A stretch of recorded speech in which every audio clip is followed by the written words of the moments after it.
சற்று முன் ஸ்டாலின் வீட்டுக்கு நேரடியாக சென்ற ஜி.கே. மணி. அதிர்ச்சியில் பாமகவினர். பாமகவின் நிறுவனரான ராமதாசுக்கும் அன்புமணி ராமதாசுக்கும் இடையே அதிகார மோதல் ஏற்பட்டுள்ள நிலையில் பாமக 2 அணியாக பிளவுபடும் சூழல் ஏற்பட்டுள்ளது. பல கட்ட பேச்சுவார்த்தைகளுக்கும் பிறகும் தீர்வு எட்டப்படாத சூழலை நீடித்து வருகிறதாம். இந்த நிலையில் விழுப்புரம் மாவட்டம் தைலாபுரத்தில் ராமதாஸ் தலைமையில் மாவட்ட செயலாளர்கள் கூட்டம் நேற்றைய முன்தினம் தொடங்கியுள்ளது.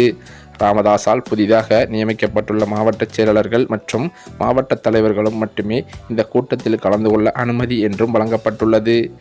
இந்த கூட்டத்தில் பாமக கௌரவ தலைவர் ஜி.கே. மணி, வன்னியர் சங்க தலைவர் அருள்மொழி ஆகியோர் பங்கேற்றுள்ளனர்.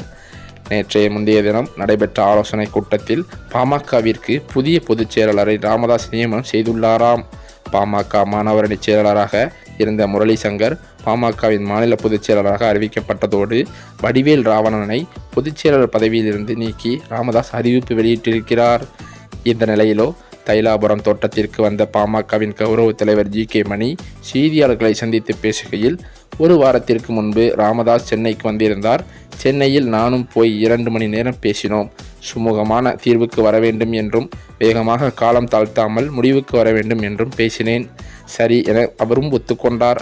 ராமதாஸின் சின்ன பொண்ணு கவிதா வீட்டில்தான் பேசி பார்த்துவிட்டு வெளியே வந்தபொழுது செய்தியாளர்கள் இருந்தார்கள்.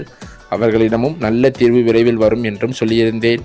சொல்லிட்டு வெளியே வந்த பிறகு 4:30 மணிக்கு வெளியே வந்த ராமதாசும் ஒரு சுமூகமான தீர்வு வரும், விரைவில் அறிவிப்பேன் என்றும் சொல்லியிருந்தார். இதற்கிடையில் பார்த்தால் நடைபெற்ற 1 வார நிகழ்வுகள் கவலை அளிப்பதாக இருக்கிறது. ரொம்ப வருத்தப்படக்கூடிய, வேதனை அளிக்கக்கூடிய செய்திகள் தான் இருக்கிறது. நாங்களும் எவ்வளவோ முயற்சி எடுத்து ஒரு சுமூகமான தீர்வு வேண்டும் என்று சொல்லி முயற்சி செய்தோம். அது என்னவோ தெரியவில்லை.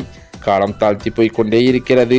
இதன் காரணத்தினால் நமது தொண்டர்களும் கடும் அதிருப்தியில் தான் இருந்து வருகிறார்கள். அதே போலத்தான் இப்பொழுதும் நாங்கள் நினைப்பது, இருவரும் உட்கார்ந்து மனம் விட்டு பேச வேண்டும். இதுதான் என்னுடைய விருப்பமும் பாமகவில் உள்ள அனைவரும் விருப்பமும் இதுதான் என்று ஜி.கே. மணி பேசியது பாமகவில் பரபரப்பாக பேசப்பட்டு வருகிறது. இந்த சூழ்நிலையில்தான் 2 பேரும் எதற்குமே செவிசாய்க்காமல் மோதலில் ஈடுபட்டுள்ளதால் மன வருத்தத்தில் இந்த ஜி.கே. மணி இந்த பாமகவே வேண்டாம் என்று முடிவெடுத்து தனது ஆதரவாளர்களுடன் பாமக கட்சியிலிருந்து விலகி ராஜினாமா செய்ய முடிவெடுத்து விட்டதாக தற்போது அதிர்ச்சி தகவல்கள் வெளியாகி வருகின்றன. மேலும் அது மட்டுமில்லாமல் கடும் மன உளைச்சலில் இருந்து வந்த ஜி.கே. மணி அவர்களோ தற்போது சமீபத்தில் ஸ்டாலினை நேரில் சந்தித்ததாகவும் திமுகவில் இணைய அதிக ஆலோசனை நடத்தி வருவதாகவுமே தகவல்கள் வெளியாகி வருகின்றன. இந்த தகவலானது பாமகவின் நிறுவன தலைவரான ராமதாஸ் அவர்களுக்கு மட்டுமல்லாமல் அன்புமணிக்குமே பேரதிர்ச்சியை கொடுத்துள்ளது. மேலும் பாமக தொண்டர்கள் அனைவருமே கடும் அதிருப்தியில் இருந்து வருவதாகவும் தகவல்கள் வெளியாகி வருகின்றன.